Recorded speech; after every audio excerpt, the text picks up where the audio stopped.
2025 भर्तियों का वर्ष आज ही सुनिश्चित करें अपना सिलेक्शन और डाउनलोड करें तैयारी कर लो ऐप।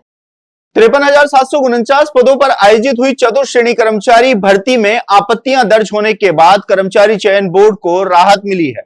जी हां, जैसी संभावना जताई जा रही थी कि इस भर्ती में आपत्तियों की बम्पर जो आपत्तियां होंगी वो बोर्ड की टेंशन बढ़ाएंगी, लेकिन 21 लाख से ज्यादा अभ्यर्थी शामिल होने वाली इस भर्ती में महज 1400 आपत्तियां ही प्राप्त हुई हैं, जिसके बाद बोर्ड थोड़ा संतुष्ट नजर आ रहा है कि इतनी कम आपत्तियां दर्ज होने के बाद अब इस भर्ती से जुड़ी हुई आगे की कार्रवाई वह जल्द पूरी कर पाएगा। आपको बता दें कि 19 से 21 सितंबर तक 6 पारियों में इस परीक्षा का आयोजन हुआ था और 6 पारियों की अगर बात करें तो 200 सवालों में से लगभग 110 से 115 सवालों पर आपत्तियां प्राप्त हुई हैं और लगभग 1400 आपत्तियां दी गई हैं। यानी कि आपको बता दें कि ये जो रेशो बन रहा है 600 सवालों में से वो लगभग 22 से 23% का बन रहा है। ऐसे में अब इन आपत्तियों के निस्तारण के लिए बोर्ड आने वाले समय में कदम बढ़ाएगा।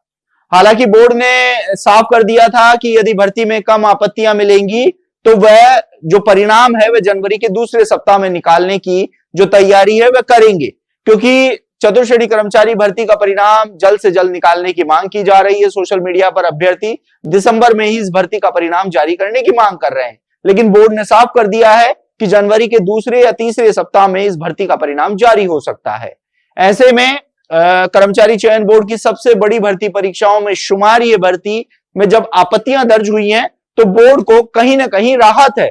तो वहीं दूसरी ओर अगर बात करें 110 से 115 सवालों में आपत्तियां, वह भी महज 1400, क्योंकि इससे पहले आयोजित हुई भर्ती परीक्षाओं में कई बार बोर्ड के पास 40 से 50 हजार आपत्तियां दर्ज हो चुकी थी। तो ऐसे में बोर्ड को चिंता थी कि इतनी ज्यादा अभ्यर्थी शामिल हुए हैं, आपत्तियों की संख्या भी ज्यादा रहेगी, लेकिन इतनी कम संख्या में आपत्तियां दर्ज होने के बाद अब बोर्ड इस भर्ती पर आगे का जो प्रोसेस है वह जल्द से जल्द शुरू करेगा। हालांकि अभी भी जो पद बढ़ाने की मांग है वह लगातार की जा रही है। पदों की संख्या 70,000 करने की मांग की जा रही है। एक बार फिर से जो बोर्ड अध्यक्ष है मेजर जनरल आलोक राज, उनका सोशल मीडिया पोस्ट फिर से वायरल हो रहा है कि पदों की संख्या बढ़ेगी या नहीं बढ़ेगी, इसकी जानकारी जुटाने के प्रयास किए जा रहे हैं। ऐसे में अब देखना होगा कि जहां इस भर्ती में आपत्तियां बहुत कम प्राप्त हुई हैं, वहीं जनवरी के दूसरे या तीसरे सप्ताह में परिणाम जारी करने की तैयारी है। तो क्या इससे पहले युवा अभ्यर्थियों को पदों की वृद्धि की कोई सौगात मिलती हुई नजर आ सकती है, या फिर जो सरकार है वह 53,749 पदों पर ही इस भर्ती को आगे बढ़ाने के मूड में है, यह आने वाला वक्त बताएगा। आप देखते रहिए एजुकेशन नगरी, मैं हूं ललित वर्मा।